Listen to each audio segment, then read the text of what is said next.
नमस्कार, आप देख रहे हैं यू न्यूज़ यूपी और मैं हूं राहुल सिंह। यूपी गुनाह में गुनाह की एक और सच्ची सनसनीखेज खबर लेकर मैं आपके सामने हाजिर हूं। यूपी के फर्रुखाबाद जिले में एक महीने पहले 25 या 26 जनवरी की रात को नहीं, दिन दहाड़े घर में घुसकर एक बुजुर्ग पत्नी जो अकेले इस घर में रहते थे, उनकी बड़ी ही बेदर्दी से बिजली के तार से गला कसकर हत्या कर दी गई थी। तब इस मामले में पुलिस की कई टीमें, 5 टीमें बताते हैं, इस हत्याकांड की जांच में जुटी थी। एक तरीके से दिन दहाड़े हुए दोहरे हत्याकांड से कहें पूरे इलाके में हड़कंप मचा था। हर कोई जानना चाहता था कि आखिर इस हत्याकांड को किसने अंजाम दिया, क्योंकि बुजुर्ग पति पत्नी का आस पड़ोस के सभी लोगों से बड़ा ही अच्छा व्यवहार नाता था। दूसरी बात है कि इनके कोई संतान नहीं थे, एक बस बिटिया थी जिसकी शादी हो चुकी थी। ऐसे में किसने आखिर बुजुर्ग पति पत्नी की हत्या की, ये बड़ा सवाल था। घर के अंदर के जब पुलिस मौके पर पहुंची थी तो घर के अंदर के हालात ऐसे थे जैसे लग रहा था कि लूटपाट के इरादे से हत्या की गई। जो बिटिया थी, जब वो हत्या की सूचना मिलती है, वो पहुंचती है तो घर के हालात देखकर बताती है कि गहने जेवर गायब हैं। ऐसे में ज़्यादातर लोगों को आशंका थी कि कोई लुटेरा होगा जिसने बुजुर्ग पति पत्नी पर कई दिनों से नज़र रखी होगी। उसे पता था कि बुजुर्ग पति पत्नी अकेले रहते हैं, लिहाजा आसानी से उसने इन्हें निशाना बनाया और फिर लूटपाट के इरादे से बुजुर्ग पत्नी को मौत के घाट उतार दिया। लेकिन एक महीने की जांच पड़ताल के बाद आखिरकार पुलिस ने फर्रुखाबाद के कायमगंज में हुए डबल मर्डर का कल खुलासा कर दिया। इस खुलासे को सुनकर आप सन्न रह जाएंगे। जिस शख्स ने इस पूरी वारदात को अंजाम दिया, ये शख्स बुजुर्ग पति पत्नी के साथ 8 साल तक इनके घर में रहा था, बाकायदा किराएदार के तौर पर। कहने के तो ये किराएदार था, लेकिन बुजुर्ग पति पत्नी इसे अपने घर के सदस्य की तरह से मारते थे। लेकिन इस सदस्य ने ही उनके भरोसे का कत्ल किया और उन्हें गला घोंटकर मौत के हवाले कर दिया। वजह थी मकान देने का वादा। दरअसल बुजुर्ग पति पत्नी ने इस किराएदार को अपना मकान देने का वादा किया था। जब वादा पूरा नहीं हुआ तो इसने रिश्ते, भरोसे और इंसानियत सबका एक साथ कत्ल कर दिया। दिन दहाड़े घर में घुसा, पहले बिस्तर पर पड़े लाचार बुजुर्ग को बिजली के तार से गला कस दिया, फिर आंगन में पत्नी को मौत के घाट उतार दिया और जाते जाते पूरी वारदात को लूट दिखाने के लिए इसने घर का सामान बिखेर दिया। ये कोई अचानक किया गया या गुस्से में जुर्म नहीं था, बल्कि बदले की आग में पकी एक खौफनाक साजिश थी, जिसमें आरोपी ने सीसीटीवी से बचने के रास्ते चुने, सही वक्त का इंतजार किया और फिर अंजाम दिया इस दिल दहला देने वाले डबल मर्डर को। अब सवाल यह है कि क्या 8 साल की नजदीकियां इतनी खतरनाक दुश्मनी में बदल सकती थी? क्या भरोसा करना इन बुजुर्ग है इस किराएदार पर भरोसा करना बुजुर्ग दंपति के लिए सबसे बड़ी गलती बन गई, या फिर जब बुजुर्ग दंपति ने इसको पहले एक वादा किया और उस वादा को जब निभाया नहीं तो फिर ये किराएदार हत्यारा बना? इन 3 सवालों के इर्द गिर्द इस पूरे हत्याकांड की कहानी है जो हम आज आपको बताएंगे, ताकि आपको पूरा घटनाक्रम पता चल सके कि आखिर पूरा माजरा है क्या। 1 महीने पहले हमने आपको ये खबर दिखाई थी, तब हर किसी जो यूपी के फर्रुखाबाद जिले की घटना है, जैसा कि हमने बताया। जब ये घटना हुई थी 25-26 फरवरी के दिन दहाड़े इस हत्याकांड की वारदात को अंजाम दिया गया, तब मोहल्ले के कहें जिले के हर कोई जानना चाहता था आखिर बुजुर्ग पति पत्नी को किसने मौत के घाट उतारा। अब 1 महीने बाद जब इस बात का खुलासा हुआ कि जो शख्स 8 साल तक इनके घर पर किराए पर रहा, उसी ने इस पूरी वारदात को अंजाम दिया, तो सब सन्न है। सबको पहले लगता था किसी लुटेरे ने, किसी चोर ने जो है इनके घर पर ताक लगाए बैठा था, उसे जब सही समय मिला तो उसने इस पूरी वारदात को अंजाम दिया। लेकिन अब समझ में आ रहा है कि जो शख्स सबकी आंखों के सामने था, जब इस हत्याकांड की वारदात होती है तो बतौर गवाह पंचायतनामे में, यानी पोस्टमार्टम जब होता है, पोस्टमार्टम में पंचायतनामा भरा जाता है, उस पंचायतनामे में बतौर गवाह इसने दस्तखत किए थे। यानी सबकी आंखों के सामने रहते हुए भी सबकी आंखों में जो है ये धूल झोंक रहा था ये किराएदार। लेकिन 1 महीने की पड़ताल के बाद जब पुलिस ने हर बिंदु को खंगाला, तब आखिरकार सच सामने आ ही गया। चलिए अब हम आपको पूरा घटनाक्रम विस्तार से बताते हैं, ताकि आपको पूरी कहानी समझ में आए कि आखिर पूरा मामला है क्या। फरकाबाद का मोहल्ला, फरकाबाद का कायमगंज थाना क्षेत्र, यहाँ का मोहल्ला था गंगा दरवाजा, इसको बोलते हैं गंगा दरवाजा, गंगा दरवाजा मोहल्ला। ठीक है, यहाँ पर 70 साल के पुरुषोत्तम का शव बिस्तर पर मिला था, जबकि उनकी पत्नी पुष्पा, जिनकी उम्र करीब 65 साल थी, उनका शव आंगन में पड़ा था। घटना की गंभीरता को देखते हुए डीआईजी भी मौके पर पहुंचे थे। मामले की जांच के लिए तमाम बड़े अधिकारी पहुंचे, क्योंकि इस मामले में नेता नगरी भी होने लगी। कैसे इस तरह से दिन दहाड़े किसी के घर में किसी की हत्या की जा सकती है? तो पुलिस पर भी सवाल उठ रहे थे, विपक्षी पार्टियां भी निशाना साध रही थी कि बताओ सुरक्षा व्यवस्था कितने बड़े बड़े दावे, और दिन दहाड़े चूंकि इस वारदात को अंजाम दिया गया था तो पुलिस पर भी सवाल उठने लाजमी थे। पुलिस की टीमें इस पूरे हत्याकांड की जांच में जुटी हुई थी। इस बुधवार को यानी कल जो है शाम को पुलिस ने इस हत्याकांड का खुलासा किया। कायमगंज के मोहल्ला बगिया के रहने वाले जितेंद्र को पुलिस ने इस मामले में गिरफ्तार किया। जितेंद्र की निशानदेही पर पुलिस ने हत्या में इस्तेमाल किया गया बिजली का तार भी बरामद कर लिया गया है। दरअसल कायमगंज के मोहल्ला कूचा गंगा दरवाजा में पुरुषोत्तम कौशल, जिनकी उम्र 70-75 के आसपास है, और उनकी पुष्पा देवी एक घर में अकेले रहती थी। इनके कोई संतान नहीं थी, जिसके चलते इन्होंने एक बच्ची को गोद लिया था, जिसकी करीब 1 साल हो गए हैं। 8 महीने पहले इन्होंने एटा के थाना अलीगंज क्षेत्र के अकबरपुर गांव के रहने वाले एक युवक से जो है अपनी बिटिया की इन्होंने शादी कर दी थी। बस पति पत्नी और वो गोद ली हुई बेटी ही थी, इसके अलावा इनके घर पर कोई नहीं था। पड़ोसियों ने बताया कि पति पत्नी घर पर अकेले रहते थे। जो पुरुषोत्तम, जिनका आज जब ये हत्या हुई तब उनकी हालत बहुत खराब थी, उससे पहले तक जब वो चल फिर लेते थे तो बताते हैं कि खरबूज और तरबूज के बीज बेचने का काम करते थे, खरीदने और बेचने का काम करते थे। 10 साल पहले लकवा मारने के बाद से जो है पुरुषोत्तम बिस्तर पर ही लेटे रहते थे और वह उनकी पत्नी ही उनका ख्याल रखती थी। सुबह जब ये घटना हुई, बताते हैं 26 तारीख की सुबह की बात है, मोहल्ले के लोगों ने जो बुजुर्ग पुष्पा देवी थी, जिनकी उम्र करीब 65 से 66 साल के आसपास होगी, उन्हें घर के बाहर झाड़ू लगाते हुए देखा। तब तक सब कुछ नॉर्मल था। इसके बाद क्या हुआ इसकी किसी को जानकारी नहीं है।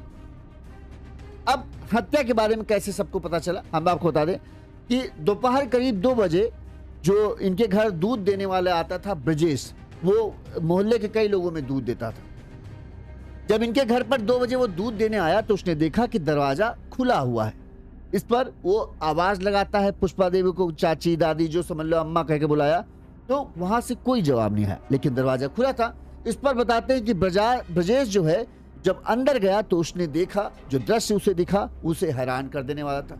पुष्पा देवी का शव आंगन में औंधे मुंह पड़ा हुआ था, उनके सिर से खून निकल रहा था, जबकि पुरुषोत्तम जो है उनकी लाश जो है बेड पर पड़ी थी और उनके गले में बिजली का तार जो है वो फंदा लगा हुआ था।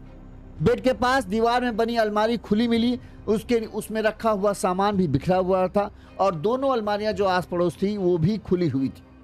दोपहर इसके बाद जो है वो तुरंत चीखते चिल्लाते हुए बाहर निकला और उसने जो मोहल्ले के लोगों ने पूछा क्या हुआ तो बताया कि भाई घर के अंदर गए और जो पुष्पा चाची थी उनकी लाश पड़ी हुई है और पुरुषोत्तम दादा है उनकी भी लाश पड़ी हुई है। 2 हत्याकांड से इस तरह से, क्योंकि 6 बजे लोगों ने पुष्पा देवी को झाड़ू लगाते देखा था, 2 बजे जब दुधिया आता है तब दोनों की लाश मिलती है, तब ये अंदाजा हुआ कि इसी बीच में किसी ने घर में घुसा है और इस पूरी वारदात को अंजाम देकर फरार हो गया। इसके बाद तुरंत ही मोहल्ले के लोगों ने इस बात की सूचना पुलिस को दी। पुलिस की टीम मौके पर पहुंची और जांच पड़ताल शुरू करती है। बताते हैं कि आस पड़ोस के लोगों ने पुलिस को बताया कि करीब 5 महीने पहले इनके घर पर एक जितेंद्र नाम का किराएदार रहता था और वो काफी लंबे समय से इनके घर पर किराए पर रहता था, लेकिन बिटिया की शादी होने के कुछ दिनों बाद ही उन्होंने उसे किराए पर निकाल दिया और उसके बाद से उन्होंने किसी को किराए पर नहीं रखा। वहीं पुलिस को यह भी पता चला कि पुरुषोत्तम और पुष्पा जो हैं इस मकान को बेचने की बात कर रही थी। अब पुलिस ने पहले इन दोनों के बिटिया से संपर्क किया, उसको बुलाया गया। जो पुरुषोत्तम के बड़े भाई शंभू की बताते हैं उनकी भी मौत करीब 25 साल पहले हो चुकी है और उनका एक भतीजा है राजेंद्र, उसका घर इनके मकान से थोड़ी दूर पर है। उससे भी संपर्क किया गया तो पता चला शायद वो कहीं वैष्णो देवी शायद गया हुआ था, लेकिन 1-2 दिन बाद वो भी मौके पर पहुंच जाता है। दिन दहाड़े डबल मर्डर की सूचना पर crime incharge Surjeet Singh police बल के साथ मौके पर पहुंचे। इसके बाद दोनों के शवों को पोस्टमार्टम के लिए भेजा गया। शुरुआती जांच में पुलिस को लगा कि लूट के बाद हत्या का मामला लगा था, लेकिन फिर भी पुलिस हर एंगल को ध्यान में रखकर जांच कर रही थी, क्योंकि सामान बिखरा हुआ था। घर जो बिटिया जब पहुंची तो उसने कहा कि घर की रजिस्ट्री के पेपर गायब हैं, इसके अलावा गहने गायब हैं। तो तमाम एंगलों को ध्यान में रखकर पुलिस जांच कर रही थी। सबसे पहले पुलिस ने बताते हैं कि आसपास जो सीसीटीवी कैमरे लगे थे, उन सीसीटीवी कैमरों को जब्त किया कि सीसीटीवी कैमरे में जो है वो हत्यारा दिख जाएगा। लेकिन पुलिस ने सारे सीसीटीवी कैमरे खंगाल डाले और किसी सीसीटीवी कैमरे में पुलिस को हत्यारा नहीं मिला। अब पुलिस के लिए बड़ा ये उलझा हुआ मामला था कि आखिर कैसे ऐसा हो सकता है कि हत्यारा आया, हत्या की वारदात को अंजाम दिया और सारे किसी भी सीसीटीवी कैमरे में वो कैद नहीं हुआ। इसके बाद पुलिस अलग अलग तरह से सभी से पूछताछ करती रही। इस दौरान पुलिस ने जो किराएदार जितेंद्र था, जो इस पूरे हत्याकांड की जांच के दौरान पुलिस के साथ साथ रहा, जब पुलिस जहां बुलाती वो जाते रहे, तो पुलिस को थोड़ा सा ये भी हुआ कि चलो इससे भी पूछताछ करते हैं। पुलिस ने किराएदार से भी पूछताछ की, तो फिर उसके कुछ बयान से पुलिस को कुछ शंका लगा कि जैसा ऐसा लगा कि ये थोड़ा सा उन बुजुर्ग पति पत्नी से नाराज था। इसके बाद पुलिस तमाम लोकेशन, मोबाइल लोकेशन, इन सब की जांच पड़ताल करती है, जिससे थोड़ा सा शक जो है इस किराएदार के ऊपर और पक्का होता जाता है। जांच पड़ताल के बाद पुलिस ने पति पत्नी के घर पर किराए पर रहने वाले जितेंद्र को गिरफ्तार किया। जितेंद्र से जब पुलिस ने सख्ती से पूछताछ की तो उसने अपना गुनाह कबूल कर लिया। उसने कहा, हाँ, मैंने ही पुष्पा देवी और पुरुषोत्तम गुप्ता को मौत के घाट उतारा है। पूछताछ में जितेंद्र ने बताया करीब 8 साल से वो इन पति पत्नी के साथ किराए पर रह रहा था। पुरुषोत्तम को, चूंकि उनका वो हो चुका था, लकवा मार जाना नहीं होता जिसे, उनका शरीर लकवा मार गया था, जिसकी वजह से वो बिस्तर से उठ नहीं पाते थे। लिहाजा जितेंद्र ने कहा कि मैंने पति पत्नी की खूब सेवा की, और उस सेवा की वजह क्या थी? उस सेवा की वजह दरअसल ये थी कि इस पति पत्नी यानी पुष्पा गुप्ता और पुरुषोत्तम गुप्ता ने जितेंद्र से एक वादा किया था। वादा ये था कि जब उनकी बेटी की शादी हो जाएगी तो फिर वो ये मकान जो है वो उसके नाम कर देंगे। अब मकान के लालच में जितेंद्र जो है उनकी एकदम बेटा बनकर सेवा करने लगा। वहीं बताते हैं कि जितेंद्र ने अब उन जो बुजुर्ग पति पत्नी है उनकी बेटी का रिश्ता अपनी, जहां पर उसने अपनी बेटी की शादी कराई थी, उसी बेटी के देवर जो छोटा भाई था उसके साथ इनकी बिटिया की शादी भी करा दी। इसको यह था कि शादी हो गई, अब सारा काम निपट गया, अब बुजुर्ग पति पत्नी जब तक जिंदा है तो जिंदा है, वरना फिर यह मकान मेरा हो जाएगा। जितेंद्र मन ही मन बहुत खुश था कि इतना सब बस सेवा कर करके मुझे इतना बड़ा मकान मिल जाएगा, जिसकी कीमत करीब 30 से 40 लाख रुपए थी। अब जब बिटिया की शादी हो गई तो बिटिया की शादी के 1-2 महीने बाद ही बुजुर्ग पति पत्नी ने जितेंद्र को ठेंगा दिखा दिया। उन्होंने जितेंद्र से कहा कि ऐसा है, मकान अब खाली कर दो और इस मकान को हम बेचने वाले हैं और फिर हम अपने दामाद और बिटिया के साथ रहेंगे। ये बात सुनते ही जितेंद्र को गहरा धक्का लग गया। बताते हैं कि जितेंद्र को ये पता चला कि पति पत्नी जो हैं इस मकान को करीब 30 लाख रुपए में बेचने की तैयारी कर रहे हैं, और वो इस बात को बर्दाश्त नहीं कर पाया। इस बात को लेकर जितेंद्र ने, बताते हैं, पुष्पा देवी और पुरुषोत्तम से झगड़ा भी किया। पुरुषोत्तम चूंकि तो लकवाई था, लिहाजा वो तो कुछ बोलने की हालत में थे ही नहीं। पुष्पा देवी से झगड़ा हुआ, तो इस झगड़े में पुष्पा देवी ने, उसने कहा कि भाई आपने तो कहा था कि हमारी बिटिया की शादी करा दोगे और सब कुछ हो जाएगा, फिर ये मकान हम तुम्हारे हवाले कर देंगे और हमारा जब तक जिंदा है तब तक जिंदा है। तो उन्होंने कहा नहीं, अब हमारा इरादा बदल गया, हमारा मकान हमारी मर्जी, हम चाहे जैसे कहें, जो जिसको दे। तुम कौन होते हो? तुम किराएदार हो, हमारा मन है तुमको रखा, नहीं मन है अब तुम जाओ।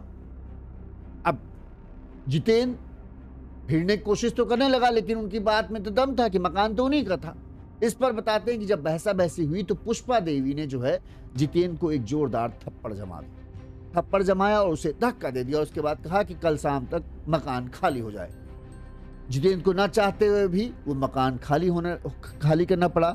इसके बाद वो कहीं दूर जाकर, मतलब दूसरी जगह उसने मकान ले लिया, लेकिन उसके मन में इस बात की खुन्नस आ गई कि इन बुजुर्ग पति पत्नी ने मुझे बेवकूफ़ बनाया, मेरा इस्तेमाल किया, मुझसे सेवा करवाई, अपनी बिटिया के लिए शादी भी करवा दी, और अब जब अपना वादा निभाने का टाइम आया तो ये मुकर रहे हैं। इस तरह के खुन्नस जितेंद्र ने अपने दिमाग में पाल ली और इसके मन में अब ये आ गया कि इन बुजुर्ग पति पत्नी को सबक सिखाना है, जो अपने आप को बहुत चालाक समझते हैं। इस तरह से सोच रहे हमारा इस्तेमाल करके हमें इस तरह से दूध से जैसे मक्खी निकाल के फेंकी जाती है, इस तरह से कर देंगे तो ऐसा तो नहीं होगा। लिहाजा उसी नफरत के चलते जितेंद्र लगातार मौका तलाश रहा था कि जिस दिन भी मौका मिलेगा इन बुजुर्ग पति पत्नी को ऐसा सबक सिखाऊंगा कि जिंदगी भर याद रखें। लिहाजा 25-26 के आसपास वो नजर बनाए हुए था लगातार। उसके चूंकि 8 साल तक उस गली में रहा था तो उसे हर जगह के बारे में विस्तार पूरा डिटेल से पता था कि किस जगह पर सीसीटीवी लगे हैं, कौन सा सीसीटीवी काम करता है, कौन सा नहीं काम करता, ये सब तमाम उसको जानकारी हासिल थी। इस दौरान उसको पता चला कि जो बुजुर्ग पति पत्नी, चूंकि बेटी तो ब्याह के चली गई थी, अब इनका एक भतीजा जो पड़ोस में रहता था वही इनका देखभाल करता रहता था। लिहाजा उसको ये पता चला कि जो इनका भतीजा है वो कुछ दिनों के लिए वैष्णो देवी की यात्रा पर जा रहा है। ऐसे में जितेंद्र को लगा कि ये सही मौका है, ऐसे में बुजुर्ग पति पत्नी ही घर पर मिलेंगे और उन्हें कोई बचाने आने वाला भी नहीं। लिहाजा 26 तारीख की सुबह 6 बजे लोगों ने जो है पुष्पा देवी को झाड़ू लगाते तो देखा। उसके बाद क्या हुआ किसी को नहीं पता।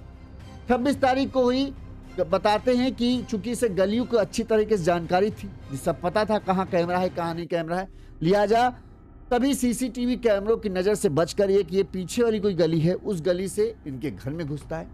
सबसे पहले ये पुरुषोत्तम को ही मौत के घाट उतारता, क्योंकि पुरुषोत्तम का लकवा मारा हुआ था, वो अपने लिए बचाओ बचाओ भी नहीं चिल्ला सकते थे, इसलिए पुष्पा देवी अपने काम में बिजी हुई थी। इस दौरान इसने गला कसकर, बिजली के तार से गला कसकर पुरुषोत्तम को मौत के घाट उतार दिया और इसके बाद ये पहुंचता है पुष्पा देवी के पास। पुष्पा देवी जैसे इसको देखती हैं चिल्लाने की कोशिश करती है, तब तक इसको भी वो जमीन पर पटक देता है जिससे उनके सिर पर चोट लगती है और फिर उनका भी गला कसकर हत्या कर देता है। इस दोनों हत्याओं को अंजाम देने के बाद अपने आप को बचाने के लिए इसने क्या किया, घर में रखे सामान को जो है बिखेर दिया। अब इसने अभी तक ये नहीं कहा कि इसने कुछ चुराया है कि नहीं चुराया, लेकिन इसने घर के रखे हुए सामान को बिखेर दिया और फिर वहां से जिस तरह से आया था सबकी नजर से छुपकर वो वहां से वापस चला गया। दोपहर में दूध वाला जब आता है तब उसे इस बात की जानकारी होती है कि ऐसा सा है और फिर पुलिस जांच पड़ताल करती है। पुलिस ने अब जब जांच पड़ताल की है तो पुलिस ने इस पूरे मामले का आखिरकार खुलासा कर दिया है और जितेंद्र को गिरफ्तार कर दिया है। पुलिस ने इस मामले में क्या कहा वो भी सुनिए, हम आपको सुना देते हैं। सबसे पहले हम जो इनके बुजुर्ग पति पत्नी की बिटिया थी उसने क्या कहा था जब चोर हुआ था, तो उसने क्या बताया था वो सुनिए। चले गए जितने भी रखे हुए थे। जेवरात में क्या क्या था? उनके पैर की पायल थी, कान के थे, नाक की थी, माथे की थी, चैन पहने हुए थे पापा, वो भी उतार ले गए, उनके कान तक के नहीं छोड़े। अच्छा, और ये मकान के कागजात वगैरह? सर कागज तो मुझे नहीं दिखे। अच्छा, जहाँ रखे रहते तो वहाँ आपने देखा होगा? सर आके देखा वो सब अलमारी ऐसी पड़ी है खुली, वहाँ मुझे कुछ भी नहीं मिला अभी। अच्छा, मतलब सभी चीजें जो भी ये उनका बयान था लड़की का कि घर से हमारे कागजात गायब हैं, कुछ जेवर गायब हैं। अब वो मिले कि नहीं मिले अभी पुलिस ने इस बारे में जानकारी नहीं दी है, लेकिन पुलिस थाना कायमगंज क्षेत्र में दिनांक 27/2 को हुए डबल मर्डर, जिसमें कि एक वृद्ध दंपति की हत्या की गई थी उन्हीं के आवास में। इस घटना का सफल अनावरण थाना कायमगंज पुलिस के द्वारा आज किया गया है। इस घटना को कारित करने वाले अभियुक्त जितेंद्र सन ऑफ मुरारी लाल गुप्ता को गिरफ्तार करके जेल भेजा गया है। वृद्ध दंपति जिनका नाम पुरुषोत्तम गुप्ता एवं पुष्पा गुप्ता था, ये अपने आवास में जितेंद्र को किराएदार के रूप में काफी वर्षों से इन्होंने रख रखा था। जितेंद्र इनके बिल्कुल पारिवारिक सदस्य के तरह रहता था। पुरुषोत्तम गुप्ता जी को पैरालिसिस था, तो जितेंद्र इनकी सेवा भी करता रहता था। यहाँ तक कि जितेंद्र ने जो पुरुषोत्तम एवं पुष्पा की बेटी गुनगुन है उसका रिश्ता भी उसी परिवार में कराया जहां जितेंद्र ने अपनी बेटी दुर्गा का रिश्ता किया था। पुरुषोत्तम और पुष्पा ने इसको इतने घनिष्ठ संबंध हो गए थे, इन्होंने एक बार इसको ये तक कहा था कि गुनगुन की शादी के बाद ये घर भी तुम्हारे नाम ही हो जाएगा हमारे जाने के बाद। तो उसके मन में ये विचार चल रहा था जितेंद्र के कि गुनगुन की शादी के बाद ये घर उसी का होगा। लेकिन जब गुनगुन का रिश्ता तय हुआ तो पुरुषोत्तम एवं पुष्पा ने किराएदार जितेंद्र से मकान खाली करने के लिए कहा। इस पर इसको बहुत ज्यादा गुस्सा आया। ये अपने आप को चूंकि परिवार का सदस्य मानता था, तो इसको बहुत शॉकिंग भी लगा और इस बात पे इनका झगड़ा भी हुआ। झगड़ा इतना ज़्यादा बढ़ गया कि पुष्पा जी को इस पे थप्पड़ मारना पड़ा और इसको धक्का भी दिया। इससे बहुत आहत हुआ। उसके बाद इसने मकान खाली करके बाहर कहीं रहने लगा। तभी से इसके मन में इस बात का प्रतिशोध लेने का इसके मन में विचार चल रहा था। जब दिनांक 25/2 को इसको ये पता चला कि पुरुषोत्तम एवं पुष्पा का भतीजा दीपू, जो रोज इनके दरवाजे पे बैठा करता था और वहीं पे पूरा दिन बिताता था, जब इनको ये जितेंद्र को पता चला कि दीपू वैष्णो देवी की यात्रा पर जा रहा है, तो इसको ये उचित समय लगा। उसी दौरान दिनांक 27 को ये इनके घर में चुपके से दाखिल हो गया। चूंकि ये वहां बहुत लंबे समय से रहा है, तो इसको पूरी गली का, आवास का भौगोलिक जानकारी है। इसने जानबूझकर सीसीटीवी कैमरेज को अवॉइड किया कि सीसीटीवी कैमरे में इसकी इमेज ना आ पाए। ये गली में दूसरी तरफ से गया जहां पे सीसीटीवी कैमरे नहीं है, वहां से दाखिल होके इसने घटना को अंजाम दिया। जितेंद्र उस घर में बिजली का भी काम करता था, पुरुषोत्तम एवं पुष्पा के, तो इसको सारी चीजें वहां की याद थी घर की। इसने पुरुषोत्तम जी का मर्डर किया है बिजली के तार से घोट के किया है, जैसा कि एक बिजली के कार जानने वाला व्यक्ति आसानी से कर सकता है। उसने प्लास से जैसे तार को कसा जाता है, वैसे पुरुषोत्तम जी के गले में तार को कसा है और पुष्पा देवी को इसने बाहर घर के आंगन में ही इसने मार दिया था। ये इतना शातिर किस्म का व्यक्ति है कि इसने घटना के बाद पुलिस की कार्रवाई में पंचायतनामा का गवाह भी ये जानबूझकर बना, जिससे कि किसी को इसके ऊपर शक ना हो।